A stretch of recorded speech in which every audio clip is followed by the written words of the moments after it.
Okay, no worries. I will break it for you. Indian culture and value system. In Indian culture and value system, an equal opportunity has been provided irrespective of the gender identity. Okay, this is one part we can say of the question.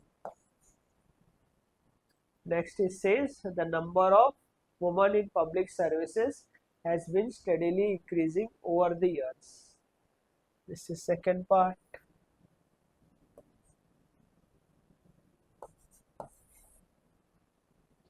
Examine the gender specific challenge faced by female public servants. This is fourth part. Third part. And suggest suitable measures to increase efficiency in discharging duties and maintenance of higher standards of probity. So this is the fourth part and this is the fifth part. In efficiency in discharging duties and maintaining high standards of probity. See, such a big question. You have to break it, identify the parts. Now pick up each part and write. This will be your answer in a proper structured manner.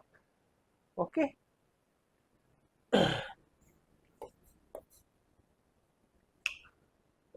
Okay, in Indian value system, you must be knowing all this whole time you prepare holistically for art and culture. So write that in the introduction.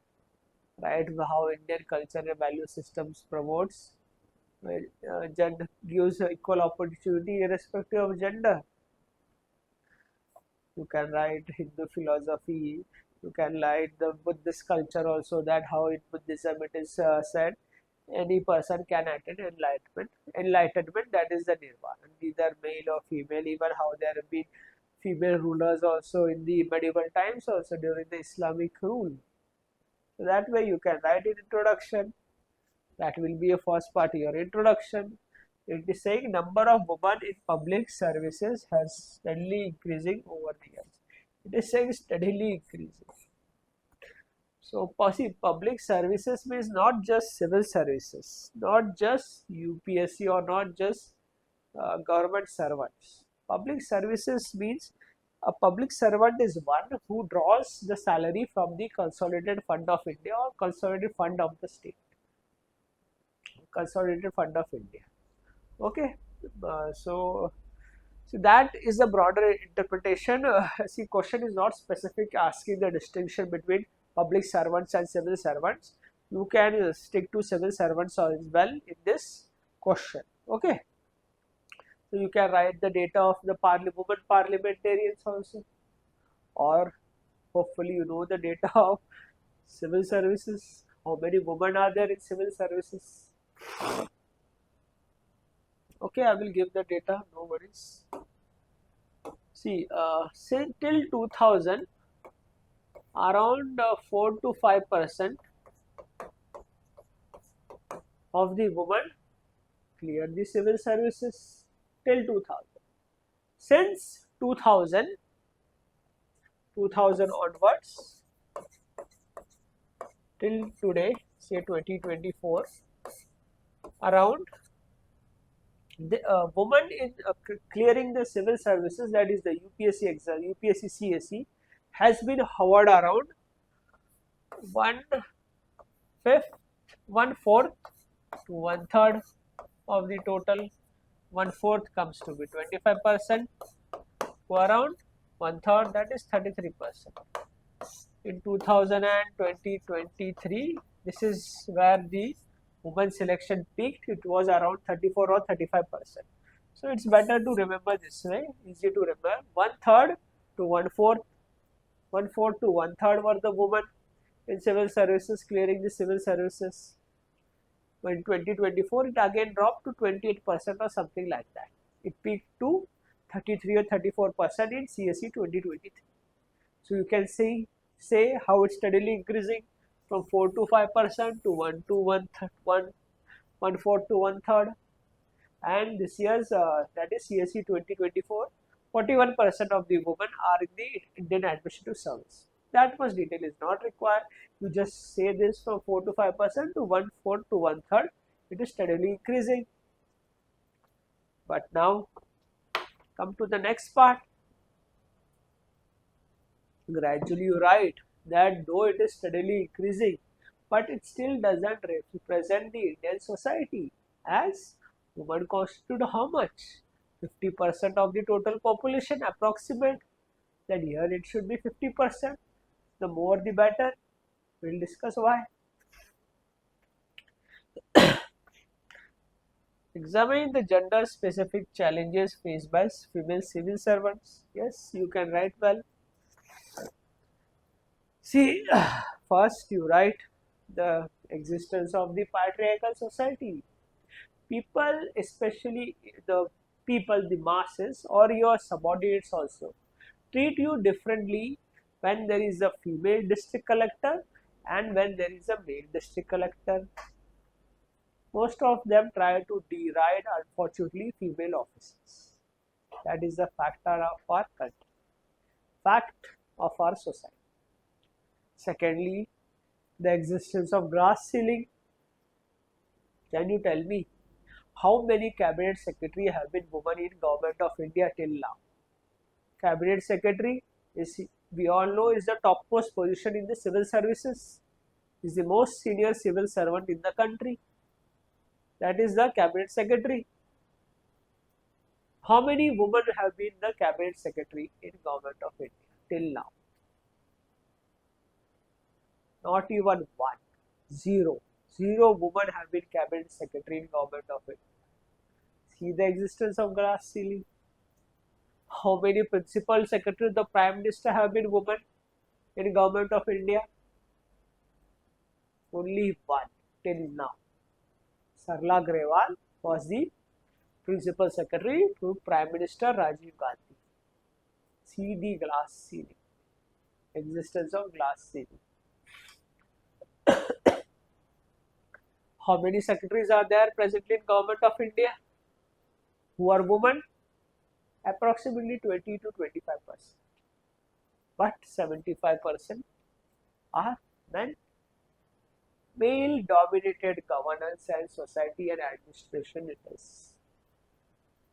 See the existence of glass ceiling. Further, suppose there is a woman who is an IPS officer. Now in IPS, police services, human intelligence, your human intelligence network will play a very crucial role in your success as a police officer. No technical intelligence can replace human intelligence. See the Pahalgam terror attack. There was an absence of human intelligence. If some people were there in Baisaran, some information would have come, terror could have been prevented. Absence of human intelligence. So, a woman IPS officer starts building a network of informants, gets a good position, but yes, she gets married, then decides to have kids. Then there is pregnancy, 28 maternal leave is there. Now 28 weeks, your network will die down, human network. Some other people will come at your position, they'll start building. Maternal leave, why not paternal leave? Yes, there exists in some organizations, but not all organizations. So yes, because of this also, gender specific challenges and also harassment etc. also you can write. How women organizations are not gender friendly. All the parties will happen in at night where there is women security issue. Even there was a case where a senior IPS officer harassed a female IS officer at such parties. Women safety organizations are also designed in such a way that it promotes male culture. Many organizations or private organizations or in government organization or even at airports, there are smoking rooms, but there are not breastfeeding rooms. See, the organizations are designed in such a way that it promotes male culture. Either you become a man or you don't come to this organization. So then comes the glass ceiling, the challenges, etc. So this hampers efficiency as well of functioning of women officers. How to increase efficiency? Promote the gender sensitive organizations and high standards of probity. How will you promote high standards of probity? See, there exists a question had come in previous year that what metrics should be there to assess the probity of a civil servant. Then you can design that matrix that includes human values of compassion, care, participation, team building. This is what women are good at in these values. So design that matrix. Probity will also include this. Then it will increase the standards of probity also. See,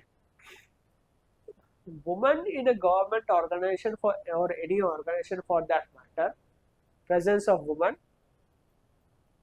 is very important because see, there was a study done by Harvard Business School finding the role of women at leadership positions, and it concluded women in leadership positions can bring a transformational change, positive change in an organization than a man, because it said woman promotes women by inherent nature have more respect for human values. They will promote compassion, team building, care, participation in any organization. That is very important for an organization to transform itself. Participation, team building, trust building will promote innovation in an organization, which is very much required for the success of an organization, especially in today's time in the Industrial Revolution 4.0 era. A woman can bring a transformational change than a man. What a man needs? Man requires power. He wants to exercise authority. He wants to dominate. So government organizations are designed such that there are chambers. The person will be sitting in different chambers. There won't be an open organization, matrix organization that will allow everyone to interact. This is what women will promote. Open organization, interactive organization. This is very much required for success of any organization. Even recently BPRD report data had come that most of the women are in polices are stationed at desk jobs. They are not given prime posting. Also, UN Women Organization said that women play a very important role in trust building in an organization. That is the importance of women for an organization and also for civil services in India. But even though women participation is increasing in our country in civil services, but is not diverse. Most women who are clearing the civil services are from urban background or have their family already in civil services. Discrimination of women in villages is still a very much reality.